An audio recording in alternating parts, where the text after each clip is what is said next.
Hey guys, thank you for joining me for this video. Today I wanted to talk to you just briefly for a second about the Enneagram, and I wanted to encourage you to, if you haven't yet, to investigate what the Enneagram is teaching you, what it's all about. I know, like with other things, you hear about them, you see that somebody's really interested in it, and you go, well, that's cool, whatever. I'm sure that's helpful, but I've got other things I've got to do. And so you maybe have heard about the Enneagram. You understand that guys like me talk about it a lot, and maybe even gets annoying to you. And if you've had any exposure to it, then you understand that essentially it begins as somewhat of a personality profile. And there's several of these that you can look at. A Myers-Briggs is very helpful. The ISTJ or the INFJ or the ENFJ, or P. So you one way that you can sort of understand people is through Myers-Briggs, and that's really a helpful tool. I love it. I've studied it, extensively, and it's very helpful in understanding people, why we do what we do. Another thing, is strength finders, or the DISC test is very helpful.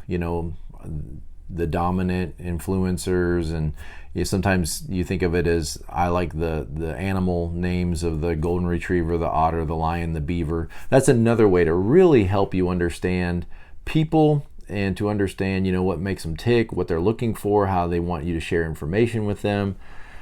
And all of these I studied over the years and have used in various ways in ministry. But nothing has come close to helping me understand myself, understand my family, understand the people I work with and minister to, as well as the Enneagram. I came across the Enneagram a couple of years ago. My daughter, Grace, had gone to a conference where it was introduced. It was, highly used in a church that she was visiting. And so, I got a little book on it, and like an introductory book, and it was interesting. And I just began to read a little bit about it, and I identified, fairly quickly that I was a 7 on the Enneagram, and we started to identify other people in our family. And, at first it was just something interesting. It was just another personality profile that helps you, it's comical, it's interesting, and I think most people probably leave it at that. They look at it as though it's just a personality profile that can help them understand their unique viewpoints and what makes them different, and then we kind of move on to other things. But I want to encourage you to investigate deeper. I want to encourage you to sit with the Enneagram a little bit longer. You can do that by reading about it. By ordering books on Amazon or any book site and reading more about the Enneagram. You can do it by watching videos like this one, and of course I have tons of videos that I've made over the last year. All of them are playlisted according to the types, and there's a whole lot of just informational videos about the Enneagram like this one, even some I've made with my kids that have been humorous. I would encourage you to watch videos. I would encourage you to maybe to listen to podcasts, or take seminars, whatever you can do to investigate, because I've seen in my own life and in my family, and I've seen with people that I work with and minister to, and people that my wife works with as a brain trainer, be tremendously helped. Marriages helped as people become more compassionate, as they understand themselves and understand the people they love better. And I recently came across a quote that someone said in a seminar on the Enneagram a couple of weeks ago, and I thought it was so helpful. The seminar was on the Enneagram as a tool for discipleship. And, somebody asked the question, well, how does the Enneagram help you minister to people? How does that was the context of the question. How does the Enneagram, it was a bunch of ministers together, and they were like, well, how does the Enneagram help you minister to people? How does it help you disciple people? And I love the answer the presenter gave, was that people probably will not open their souls to you. People will not open their souls to you, but they will talk about their type. They will investigate and tell you about their type. And as you understand their type on the Enneagram, it's like a window into their soul. It's a window into their greatest sin. The Enneagram is based on sin, and it's not a pleasant thing to experience. At first it's comical, at first it's interesting, aha, you're a 5, aha, you're a 2. And at first it just is a simple personality test, but the deeper you sit with it and the more you investigate it, you'll realize really quickly that it's painful. It's very painful. And when you know your number correctly, and sometimes this takes a little bit of time. Sometimes people will think they're a 2 when they're really a 3, or they'll think they're a 9 when they're really a 4.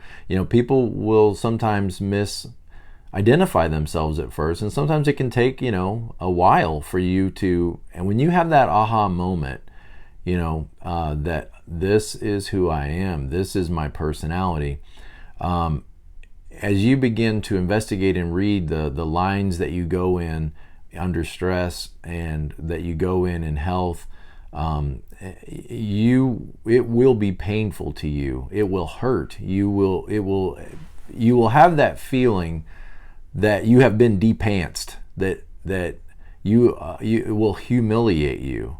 You will see yourself in your fallenness. And that is not a pleasant experience, but it's a necessary experience. You will see yourself in your brokenness. You will see your weaknesses. You will see your weakness, your wound. And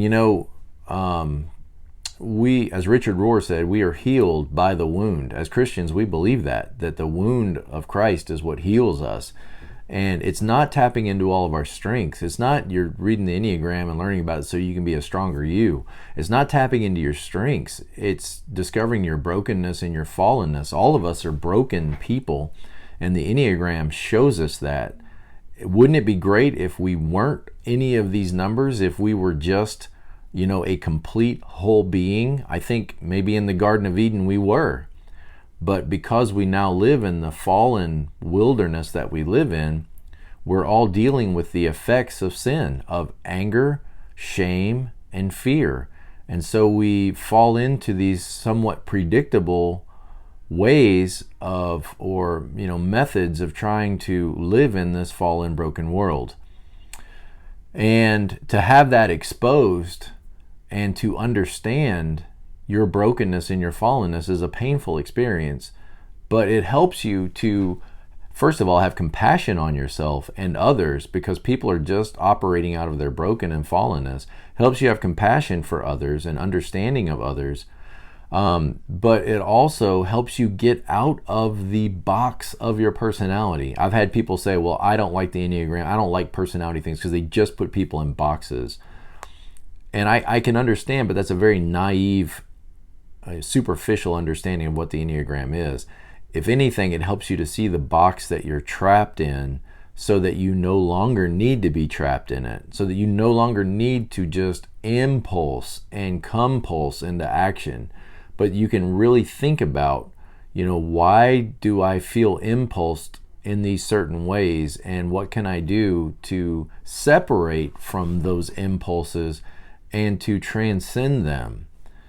The Enneagram has been a extremely helpful tool in helping me understand my wife, what she wants in life, what she needs, why she thinks the way she does.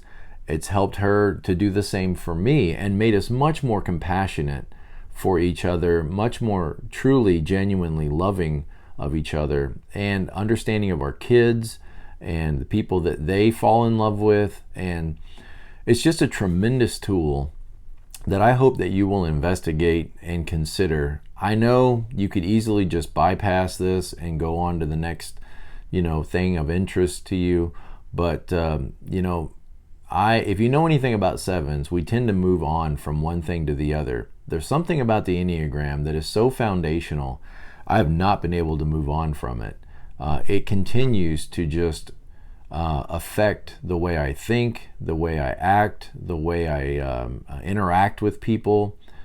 Even in my own work and preparation for the work that I fulfill and tasks in this life, it affects so much of what I do. It's the operating system, you might say, of helping me understand myself and understand the world around me. And I would encourage you to lean in a little bit. When I went through the Enneagram here in the church that I work at, most of the people, as they were exposed to it, I was just new to it myself. I was investigating it as I was teaching it to the congregation. Probably the majority of the people sort of shrugged their shoulders like, I guess that's helpful, okay. And there were about maybe 20% of the people that, like me, understood and leaned in and investigated more, and really it was life-changing for them. It was life-changing for many of the people that we led through, our initial study of the Enneagram. Then there was probably another 10% on the other extreme that were highly suspicious, very standoffish when it came to talking about the Enneagram. All they saw was this symbol that looked like something from an ancient book, of wizardry, and they would pull up, the same article, which you can find over and over again, about how Christians need to be careful. The Enneagram is used by good people and bad people and scary people and creepy people, and so I would have people bring to me, an article and say, look, this person over here on the left coast, they're a communist and they use the Enneagram and they teach the Enneagram. Or this person over here, they're a New Ager and they subscribe to the Enneagram, and so I don't think we as Christians should have anything to do with it. And I just tried to be patient with all those people. I tried to be, considerate and understanding of their fears, understanding of their hesitation. And some people, essentially left our church as I went through the study, just because, they didn't appreciate it or didn't like it. And I just tried to be sympathetic and understanding of them. But so there's always going to be people, whatever you're investigating, whatever you're learning, that are not going to understand it or are not going to see the value in it. But those that did and those that do will testify to you the life-changing experience they've had in coming to grips with what the Enneagram teaches us.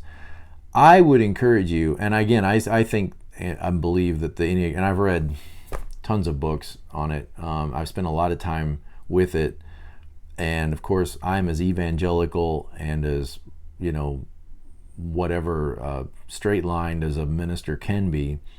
And it has not in any way moved me away from God or away from the essential foundational elements of reality. If anything, it has ingrained even further our fallenness, our brokenness, our need for redemption, our need for a transcendent God to step into this broken world to give us a hand up out of our fallenness, who walks with us in our brokenness. And so I would encourage you to spend some time understanding yourself, spend some time looking in the mirror, and that process is not always going to be easy. It's not always going to be, an enjoyable process, but I think you will find that you come out the other side a much more engaged, a much more aware, and much more reflective person than you were before you began this journey. It's been true in my life, and I'm happy to say, I'm much more present to life than I was prior to my study on the Enneagram.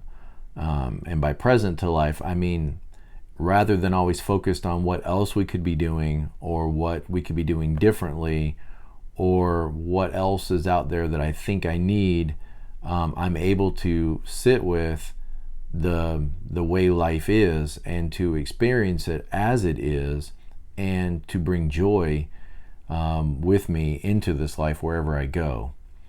So those are just a few words that I'd like to share with you to ask you to pause your busy life and to reflect on deeper and greater things, and realize that, I'm not saying the Enneagram, is the answer to all questions.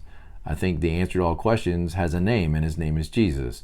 But the Enneagram will cause you to pause and reflect, and to see your life in a new and fresh and different way that is, I think, much more grounded in the truth. All right, thank you guys, and blessings on your journey. I'll see you next time.